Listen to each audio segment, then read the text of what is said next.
welcome to the Prophecy Club. We're going to continue answering the question, is America in the Bible? I'm kind of moving from the warning to more of the training department, I guess we would say. So we understand that you folks out there listening are probably called to be teachers working miracles in these last days. So we're going to talk about what happens and how to train, how to talk to people in different situations. Today, let's assume the situation is this.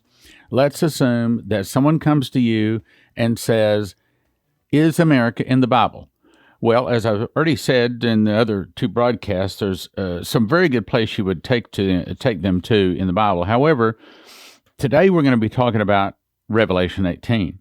So let me read the first three verses. I've already talked through them, but I need those verses in context to be able to start at verse 4 today. So it says, after these days, I saw another angel come down from heaven, having great power, and the earth was lightened with his glory. And he cried mightily with a strong voice, saying, Babylon the Great is fallen, and has become the habitation of devils, and the hold of every foul spirit, and a cage of every unclean and hateful bird. For all nations have drunk of the wine of the wrath of her fornication. Again, I covered this yesterday. And the kings of the earth have committed fornication with her, and the merchants of the earth are waxed rich through the abundance of her delicacies. All right, we're going to start there. Think about it. What nation has all of the purchasing power? What nation does the purchasing power from all of the other nations? What nation has more ships? What nation has more TVs? What nation buys all of the cars? Okay, that would be us. And what nation really comes up with many of the other ideas for, like, how to make a TV, how to make a car, how to improve it? That would be America, of course. And that's the reason it says, for the merchants of the earth are waxed rich through the abundance of our delicacies. So we learn how to make something in America, and then we ship it overseas where we let people that don't know how to make something make it for us cheaper. Well, of course, China has kind of been a problem in that area because they then require our companies, well, you have to give us all of your technology. Now, we don't want to give you the technology. We just want you to make the widget for us. No. You don't understand. If you want us to make it, you have to tell us how you make it. You have to give us all of your trade secrets. Well, that's what Trump and the other guys are complaining about because that's exactly what China is doing. So China has turned the tables on us a little bit. We don't like it, but that's where we are. But we are the nation that have the greatest merchants on earth, and the world has waxed rich through the abundance of our delicacies because we do all of the purchasing. We are a consumer nation. Think about it. We used to make televisions in America. Not anymore. We used to make cars in America. Now, very seldom compared to many of the other nations. We used to make, for example, toasters. This past week, we had some guests over, and the can opener died, and so I went to the internet. I'm sorry to say, I went to the internet looking for a can opener. Why? Because if you go to the stores today, they have very little on the shelves, and if they do have shelves that are filled, you can't find anybody to help you. You ask where the can openers, and you have to search all over the store to find someone that can tell you where the can openers are. So just went to the internet, and guess what? All I could find was junk. It's all trash because it's made by the lowest bidder. Americans these days just want the lowest bidder information. They want the cheapest. And I'm wondering, what about someone that is willing to make good quality products? You know, it used to be that if we made the drill, it was the best drill. If we made the screwdriver, it was made of the very best steel. But today, it's all made overseas, and it's just trash. I recently had to buy a new light switch for my house. Went down to the local store, the hardware store, without mentioning any names or anything. And I bought a switch, and it was just trash. I could have probably stepped on it, and it was just crushed into nothing. It seems like you just can't buy good quality anything anymore. Well, that's what it's talking about. The merchants of the earth are waxed rich through the abundance of her delicacies. We are the nation that does the purchasing. Verse 4. And I heard another voice from heaven, saying, Come out of her, my people, that you be not partakers of her sins, and that you receive not of her plagues. Well, there again, what nation is it that holds most of the Christians? Canada? No, don't think. Mexico? Not on your life. France? No. Germany? No. Sweden? No. Denmark? No. What nation holds most of the Christians? And that would be America. But since God has decided to punish America, to bring America down, this is a warning. Now, I need to say, I do not think it's telling us to leave America now or immediately. He's given us plenty of signs. We have what Dmitri said, the fall of America start with an internal revolution, started by the communists. Some of the people will start fighting against the government.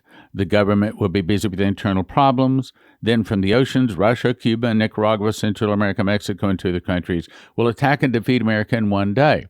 We also have the 7 headlines from Leslie. Israel refuses help to America. Catastrophe hits America. Ulmer ushers in Palestinian state.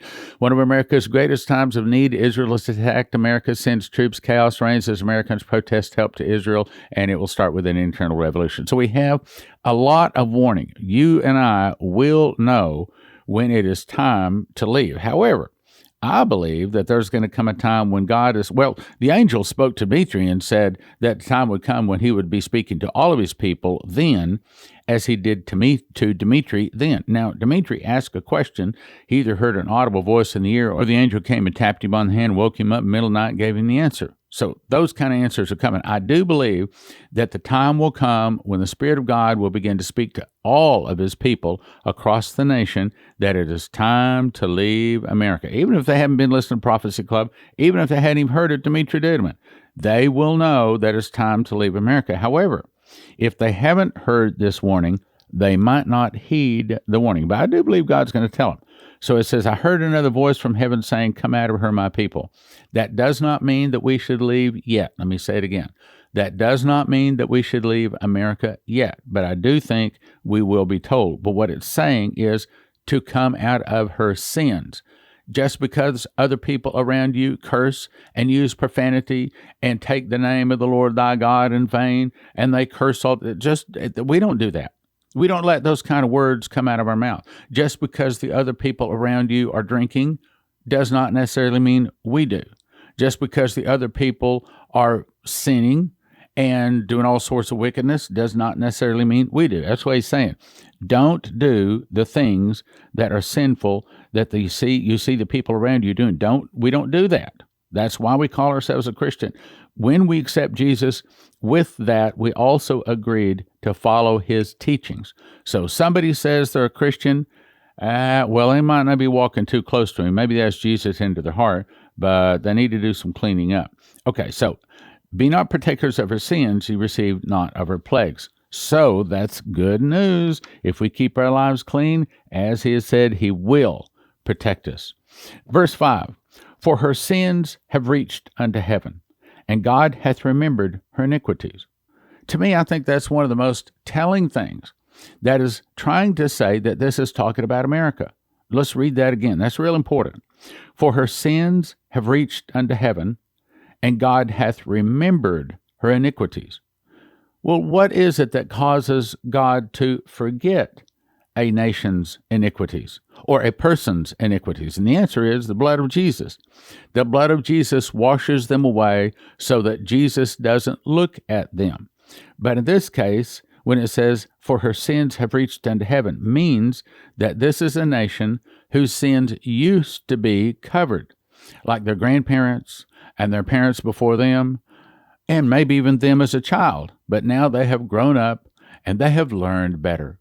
And they've decided to become lukewarm. They're not hot Christians anymore. So now they go out and they do all sorts of evil things. So consequently, their sins are now reaching into heaven, and they are not being forgotten or washed in the blood of Jesus, and instead they're being remembered. So this is a nation, when it says, for thy sins have reached unto heaven, and God had remembered her iniquities, it's saying it used to be a Christian nation. It used to be washed in the blood. It used to have its sins covered. But now, nope, not anymore. Nope, her sins have reached into heaven because she has forgotten the law of her God, as Hosea 6 says. So we see this is a nation of people that used to be Christian. Their parents were Christian, or maybe in their younger days they were Christian. Maybe they were raised in a Christian church, but then they fell away. That's what it's saying. What other nation could that be talking about? Canada? Doubtful. Mexico? Absolutely not. Sweden, Denmark, Germany? No. France? No. None of them. No. Only America, brothers and sisters. Verse 6. Reward her, and this is scary. I'll tell you right now, this is scary. Reward her even as she rewarded you, and double unto her double according to her works. In the cup which she has filled, fill to her double. What's it saying? It's saying that as she has turned against my people, as America falls, in other words, I believe after the Russians attack, after the bombs hit, and this is when probably we will see the president, hopefully it's not Trump, in other words, hopefully we have more time, but the president surrenders and basically says, stop the bombing, stop the bombing, stop the bombing. And when we surrender, then that is probably going to be when they start eliminating the Christians in America. Reward her even as she rewarded you. So this is talking about now the second judgment. So when it says, is fallen, the first is fallen is when America is defeated in the early days of World War III. The second is fallen is when she's destroyed the day or the day before Armageddon, which is trumpets, were the last trumpets. So when it says, reward her even as she rewarded you, it's saying because this nation turns and kills the Christians. So now we have jumped into the second is fallen. Reward her even as she rewarded you, double unto her double according to her works. Well, Deuteronomy 28 and Leviticus 26 both talk about a time when a nation follows the laws of God, then he makes them the head and not the tail. Makes them blessed when they come in and bless them when they go out. Whereas when the nation turns from Jesus, then he turns it around. He makes them the tail and not the head. He makes them cursed in the morning and cursed in the evening, cursed when they come in and cursed when they go out. In other words, there's no middle ground. There's no lukewarm for a Christian. There's no lukewarm for a Christian nation. We must follow the laws of God, and then we are blessed and we are made number one. In other words, on a scale of 1 to 10, if you're a Christian, you're either in a number 1 or 2 position, or you're in a 9 or 10 position. There is no middle ground, no lukewarm for a Christian. It's saying, same thing for a Christian nation. It's saying we've got to be Christian. We've got to be holy. We've got to be clean before him. We've got to be an example of someone who follows the teachings of Jesus. How much she has glorified herself and lived deliciously. So much torment and sorrow give her.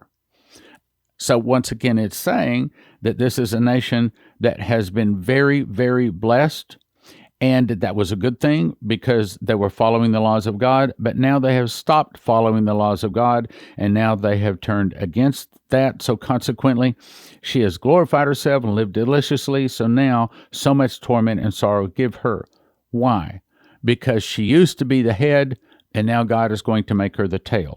Right now, America is the best place to live, but after the bombs hit, we will be the worst place to live. Now, this next part is one of my favorite parts that is talking about why these verses, Revelation 18, is talking specifically about America.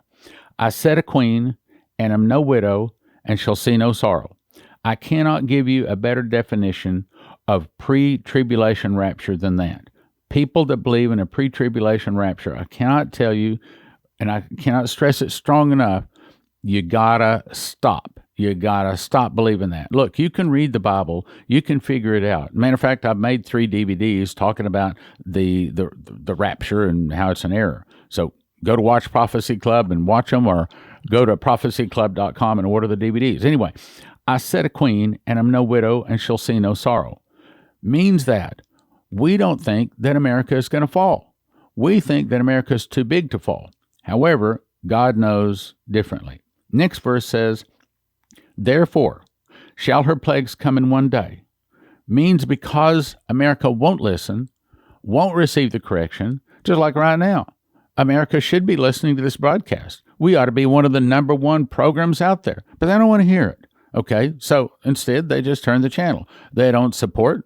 So consequently, we have trouble getting the word out. But that's okay. God's going to supply. God told Leslie years ago in an audible voice that one day Prophecy Club will be the largest prophecy ministry on the globe. Therefore, shall our plagues come in one day, death, mourning, and famine.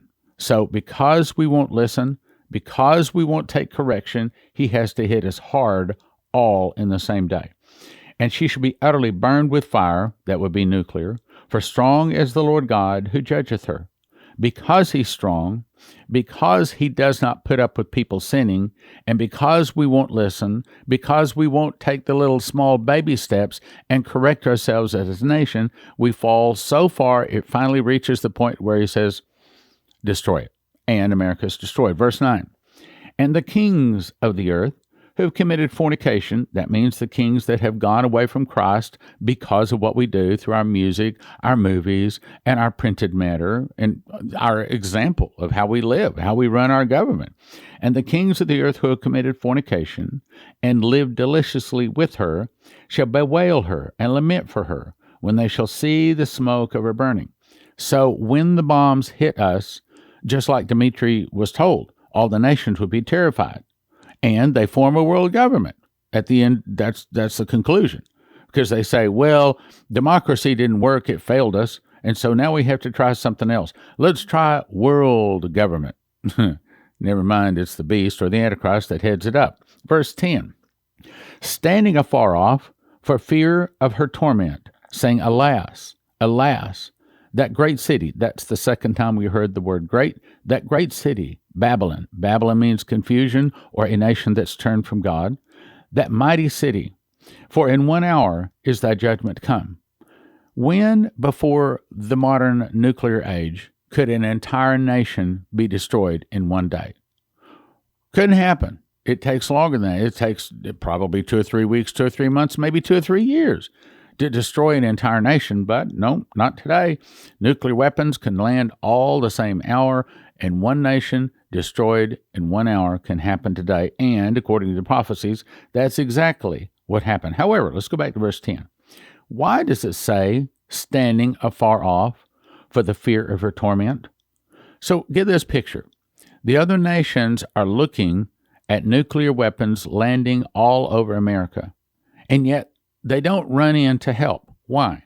Because it's radiated, because it's burning, my friend.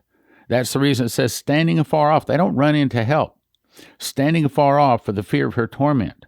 Her torment is the nuclear bombs going off, saying, alas, alas, that great city. That's the second time it mentioned great. That confirms it's talking about America, because Donald Trump hung the word great on this nation with his great campaign slogan, make America great again. That great city, Babylon, that mighty city, for in 1 hour is thy judgment come. Now, this is really powerful to define that this is talking about America.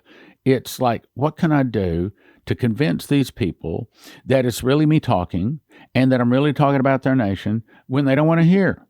And the merchants of the earth shall weep and mourn over her, for no man buyeth her merchandise anymore. So when the world sees the nuclear bombs land all across America in 1 day or in 1 hour, so great riches have come to naught, they weep and they mourn. Oh no. I mean, try to think right now, like, what's Mexico going to do when no one's buying all of their stuff? Canada, when they're no longer being able to sell to America?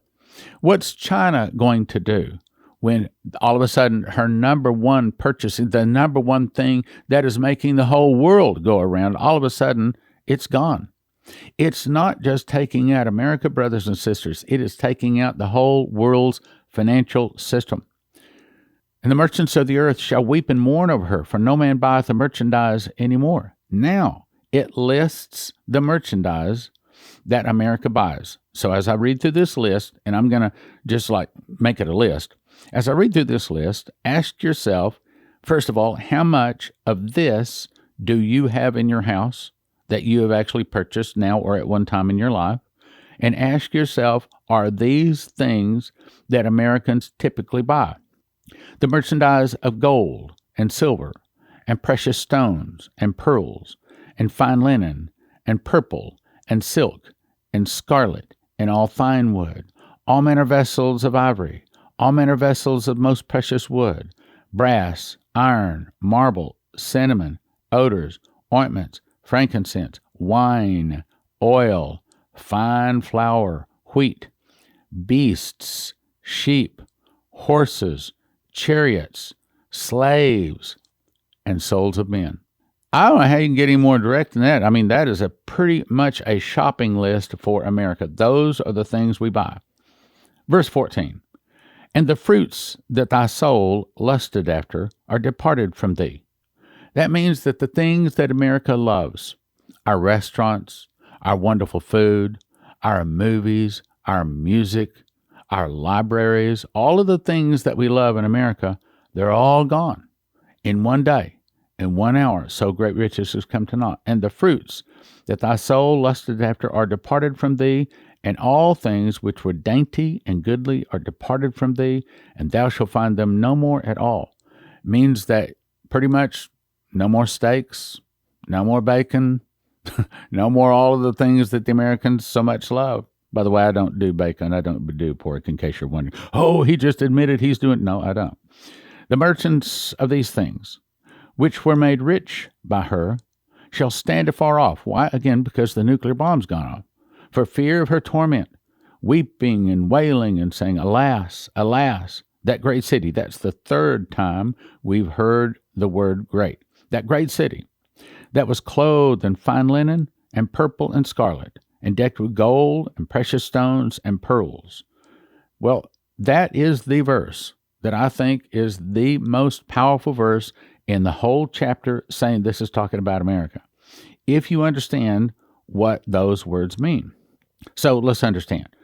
In the Bible, fine linen is commanded that the priests should wear the fine linen. They're commanded that they shall not wear any woolen thing or from any animal that ever has sweat, because that's considered defiled.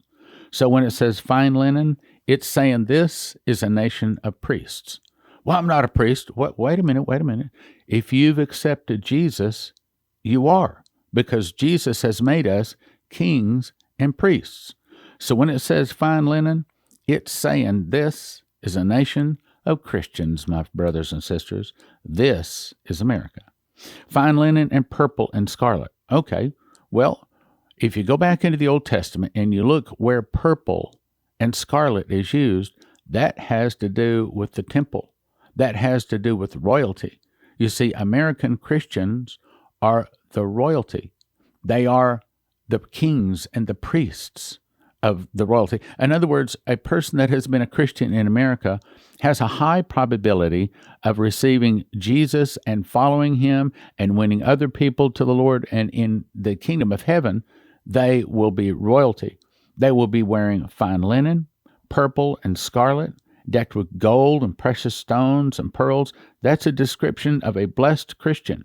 This is a Christian nation that once followed Jesus, that has turned from him. Verse 17, for in 1 hour, again, when in human history could an entire nation... Now, I understand an entire city can be destroyed in 1 hour. Just set it on fire. No problem. I understand that. But an entire nation? How do you destroy a nation that has roughly 350 million people, cities strung all over, great structures of steel and glass and concrete? How do you destroy that in 1 hour? Well, actually, it wouldn't take but just a few nuclear bombs to destroy the whole society.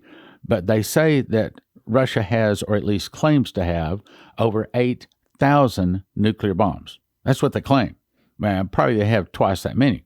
Try to imagine if just 1,000, just the top 100 cities had 10 nuclear bombs dropped on and about and around them. 1,000 nuclear bombs, and they can probably deliver that in 10 or 15 minutes. So all of a sudden, America would be destroyed. For in 1 hour, and here's the fourth time it uses the word great, so great riches is come to naught. Every shipmaster and all the company and ships and sailors, as many as trade by sea, stood afar off. What nation has all of the rest of the world putting their goods on great ships and delivering those ships and those goods to America? We're a nation. We're the only nation. I mean, Canada, Trump says, I want a better deal.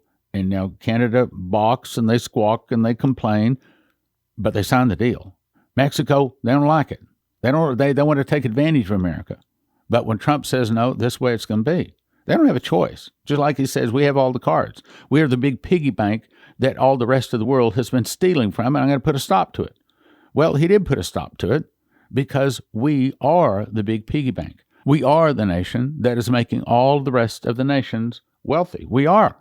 Back in 2017, I memorized the book of Revelation. I got about 30 revelations and 2 visions. God showed me the word first fruits is actually a secret door linking the feast of Leviticus to the prophecies of Revelation, allowing the end-time events to be placed in chronological order as never before.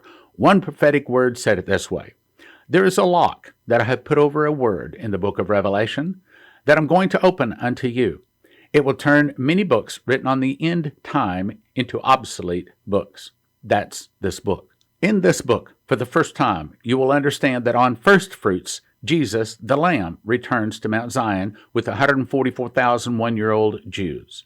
On Pentecost, the wheat who are ready go to the marriage supper of the Lamb with the barley. The Father promotes Jesus at the marriage supper from Lamb to Lion, from Prince to King of Kings and Lord of Lords. Jesus receives many crowns, a vesture dipped in his own sacrificed blood, and a white horse.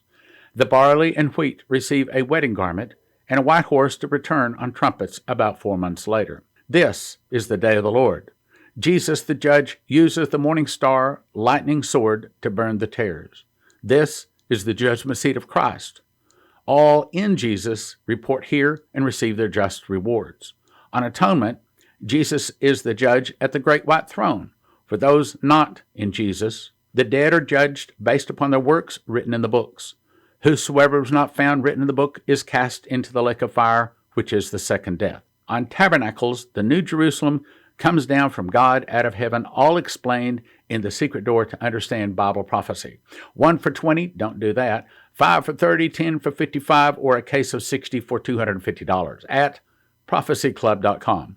1 for 20, 5 for 30, 10 for 55, prophecyclub.com. Gives you extras to give away to your friends. October 4, 5, and 6, it's the Understanding End Times Conference, Living Word Fellowship, 1051 Riverside Drive in Evansville, Indiana. Friday evening, 6:30, I'll speak on my 7 seals, 7 trumpets, 7 vials chart. Saturday morning, 10 a.m., I'll speak on my Feast and Revelation Prophecies chart. Saturday evening, 5 p.m., Leslie will speak on the Kundalini Spirit. Sunday morning at 10 a.m., I'll take half the time with Miss the Mark, my new book, and Leslie will take the rest of it.